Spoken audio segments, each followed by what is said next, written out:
दोस्तों, चतुर्थ अध्याय आरंभ करने से पहले आपको बता दे, अगर आपने अभी तक प्रथम, द्वितीय और तृतीय अध्याय नहीं सुना है तो उसका लिंक आपको डिस्क्रिप्शन में मिल जाएगा। जाए और पहला, दूसरा और तीसरा अध्याय भी सुने। और मित्रों, आप अपने शुद्ध वचन परिवार से जुड़ने के लिए चैनल को सब्सक्राइब कर ले, क्योंकि आप एक सब्सक्राइबर नहीं, अपना एक परिवार है। सूतजी बोले, वैश्य ने मंगलाचार कर अपनी यात्रा आरंभ की और अपने नगर की ओर चल दिए। उनके थोड़ी दूर जाने पर एक दंडी वेशधारी श्री सत्यनारायण ने उनसे पूछा, हे साधु, तेरी नाव में क्या है? अभिवाणी वणिक हंसता हुआ बोला, हे दंडी, आप क्यों पूछते हो? क्या धन लेने की इच्छा है? मेरी नाव में तो बेल व पत्ते भरे हुए हैं। वैश्य के कठोर वचन सुन भगवान बोले, तुम्हारा वचन सत्य हो। दंडी से वचन कह वहां से दूर चले गए। कुछ दूर जाकर समुद्र के किनारे बैठ गए। दंडी के जाने के बाद साधु वैश्य ने नित्य क्रिया के पश्चात नाव को ऊंची उठते देखकर अचंभा माना और नाव में बेलपत्ते आदि देख वह मूर्छित हो जमीन पर गिर पड़ा।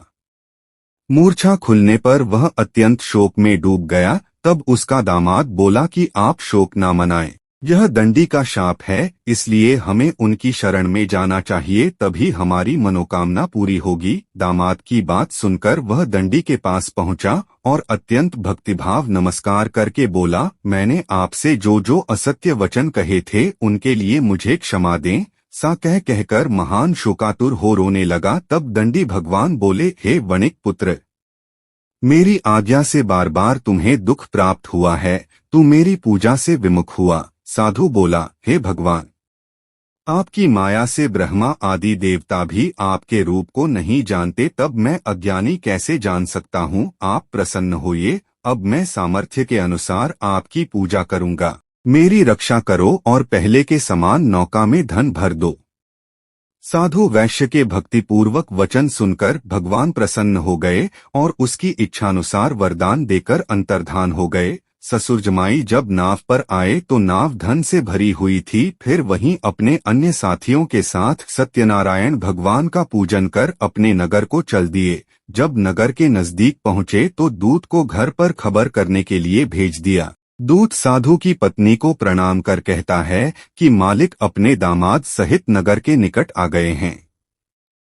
दूत की बात सुन साधु की पत्नी लीलावती ने बड़े हर्ष के साथ सत्यनारायण भगवान का पूजन कर अपनी पुत्री कलावती से कहा कि मैं अपने पति के दर्शन को जाती हूँ, तू कार्य पूर्ण कर शीघ्र आ जा।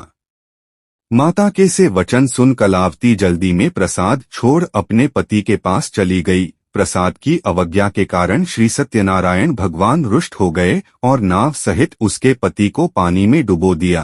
कलावती अपने पति को वहां ना पाकर रोती हुई जमीन पर गिर गई। नौका को डूबा हुआ देख व कन्या को रोता देख साधु दुखी होकर बोला कि हे प्रभु, मुझसे तथा मेरे परिवार से जो भूल हुई है उसे क्षमा करें। साधु के दीन वचन सुनकर श्री सत्यनारायण भगवान प्रसन्न हो गए और आकाशवाणी हुई, हे साधु, तेरी कन्या मेरे प्रसाद को छोड़कर आई है, इसलिए उसका पति अदृश्य हो गया है।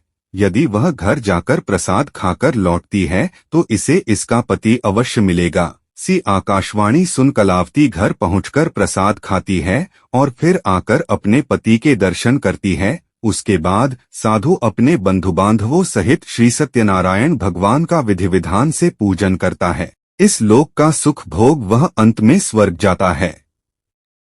इति श्री सत्यनारायण व्रत कथा का चतुर्थ अध्याय संपूर्ण। श्रीमन नारायण नारायण नारायण, भज मन नारायण नारायण नारायण। श्री सत्यनारायण भगवान की जय। दोस्तों, अगला अध्याय सुनने के लिए साइड में दिख रहे वीडियो को टच करें और सुनें।